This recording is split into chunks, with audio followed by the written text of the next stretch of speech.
completely different. Whoa! Happy hot topic! Kamala Harris went on the Call Her Daddy podcast. And surprisingly, she didn't give oral sex tips. As women, Because that's what I got her famous. Ask Willie Brown. As women, we have to work 10 times harder. We got to be smarter. We got to play the game to even get our foot in the door sometimes. Can you Kamala knows about that. I love saying her name wrong. tell the daddy gang? Yeah. When people tell you no, when people look at you and doubt you, what does that ignite in you? A lot of, moments where I go, which guy do I need to sleep with to get to the top? So I've been told that many times. Yeah. And through the course of my career, I've been told, at one point, you're too young. I've been told, oh, nobody like you has ever done that before. Or you don't really know what to say if there's no teleprompter in front of you. And your husband's a piece of crap. Oh, they're not ready for you. No one is. Oh, and this is the one that kills me. Oh, it's going to be a lot of hard work, right? As though we don't like hard work. And Do you like hard work? What have you done? here's my response. I don't hear no. I don't hear no. And I urge all the daddy gang. Oh, you sound so cringe saying that. You don't hear no? What if a guy said that? What if a guy's like, I don't hear no? You would think it's bad, but when a woman does it, oh, she's expressing her feminism. Don't hear no. It doesn't sound right. Kamala Harris is the latest guest for Call Her Daddy. I think it sounds better when you say Kamala than Kamala. I love saying her name wrong. I can't stand her. And no, people listening to this, I'm not voting for Trump. I lean liberal, but I think she sucks, what she does. Ahead of the 2024 presidential election, which is less than a month away, the vice president sat down with Alex Cooper for the October 6th episode of her popular podcast, Call Her Daddy. The two women discussed a variety of topics, from reproductive rights in the United States Well, that's a pretty big one. to the Democratic nominee's late mother's influence to her former career as a prosecutor. Yeah, when now she's all pro-weed, but back then she's putting people in jail for weed. We didn't forget that. You liar. You career side chick. As well as her reactions to personal attacks by her opponent, where her identity and character have been called into question. Yeah, you're a career side chick. Before the interview began, Alex addressed her listeners, acknowledging that she knows their political views are mixed, but said she felt that she had to engage in the important dialogue. Yeah, that's her backtracking. We'll get to a headline in a second where she's really backtracking. She then added that she invited former President Trump to come on the show to also have a meaningful conversation about women's rights. He's like, I've had a few abortions. I will be honest. I had been going back and forth with this decision for a while. To get involved or to not get involved. Yeah. But to interview a career side chick or not to interview a career side chick. the end of the day, I couldn't see a world in which one of the main conversations in this election is women, and I'm not a part of it. Now, did you guys talk about FEMA and the lack of money for people in the South, or just your vagina? I am so aware I have a very mixed audience when it comes to politics, so please hear me when I say... Yeah. I'm making $100 million, and this is a part of the deal because I'm kind of affiliated with SiriusXM, and so is Howard Stern, and she's going on that show. So I kind of had to do it, and it's giving me clout. You don't owe us anything. My goal today is not to change your political affiliation. What I'm hoping is that you're able to listen to a conversation that isn't too different than the ones that we're having here every week. Yeah. The only thing that was different was I didn't listen to the whole thing, but I'm assuming she wasn't giving sex tips. That being Kamala. I want to be so clear, since this isn't a one-sided conversation, we reached out to former President Donald Trump to come on the show. If he also wants to have a meaningful, in-depth conversation, he should go on. But I think the problem is you get J.D. Vance involved about women's rights in this country, then he is welcome on Call Her Daddy anytime. The episode kicked off with Alex asking the vice president about her late mother and what values she instilled in her. Well, similar to what you described about your mother, my mother definitely impressed upon us the importance of us being able to express how we were feeling. That's how we were feeling. Even though 92% of my staff can't stand me. So do I care about their feelings, or am I just filling time on this podcast with a vapid conversation and trying to act like I'm smarter than I really am? And a lot of it, I think, was also about her teaching us that we had agency. Can you imagine her doing State of the Unions?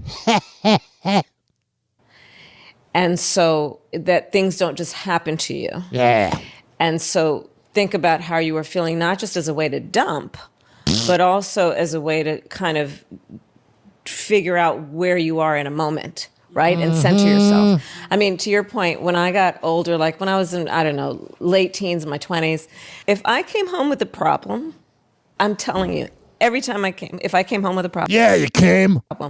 The first thing my mother would do is she would look at me, like other mothers, I believe, were hugging their kids and like, oh, that describes why you're a mean person. You didn't have a good mom. oh, honey, what can I do? And my mother, the first thing, what did you do? Yeah. It's called being a sociopath. Oh, I love it. And everybody out there, she's so wonderful. Why? Because she's not Trump? That's where we have gone, is literally, as long as she's not Trump, she's not bad, even though she literally didn't earn the nominee. And the reason that Joe Biden picked her 4 years ago wasn't because of her skill. It was because of the fact that he needed a woman. He needed to look good. That laugh might be the most fake cackle I've ever heard. Did you know my husband has had so many affairs and we're probably swingers? Also, Call Her Daddy addressed the backlash after the podcast. Hi, it's me, Alex.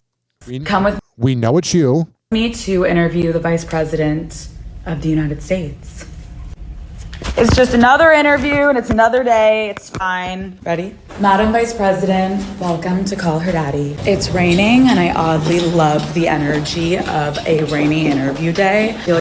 Yeah, the thing too is she's walking around where they did the interview and she's walking around like the main lobby and she's on her cell phone.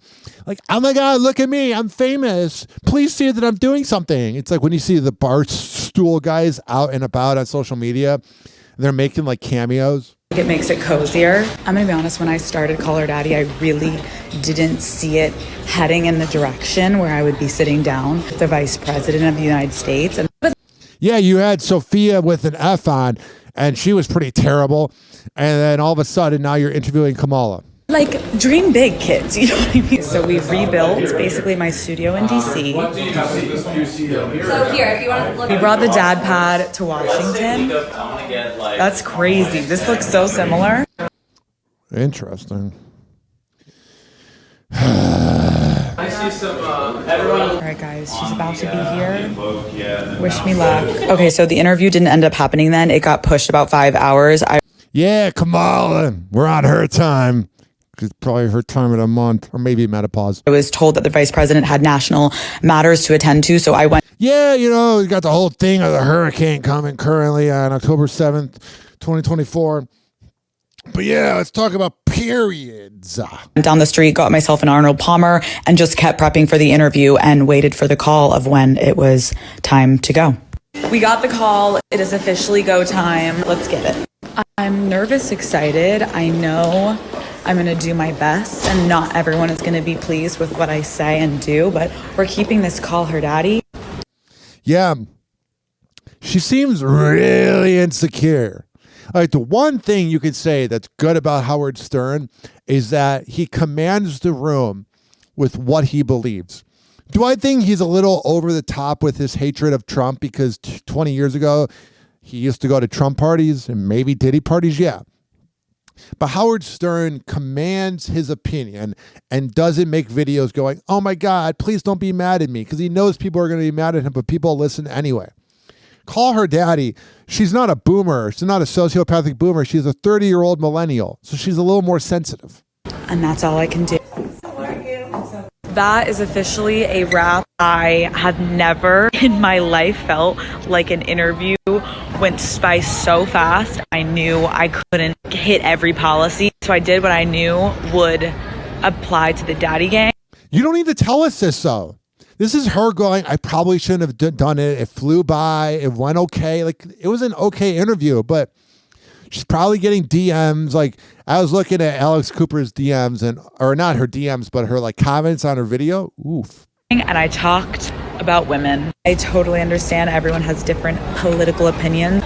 She keeps saying this because she knows she probably shouldn't have done it. Feel really good that the entire episode is about women. So well, that's a good thing. You didn't really talk about like policies or whatever. I'm in the airport now.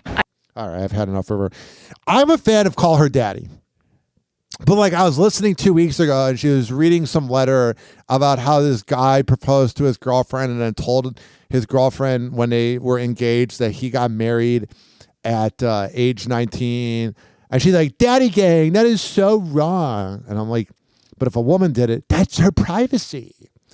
It's just hypocritical nonsense. 856-49-HOPPE. That's 856-494-6773. Hoppe Hour. Hoppe Hour.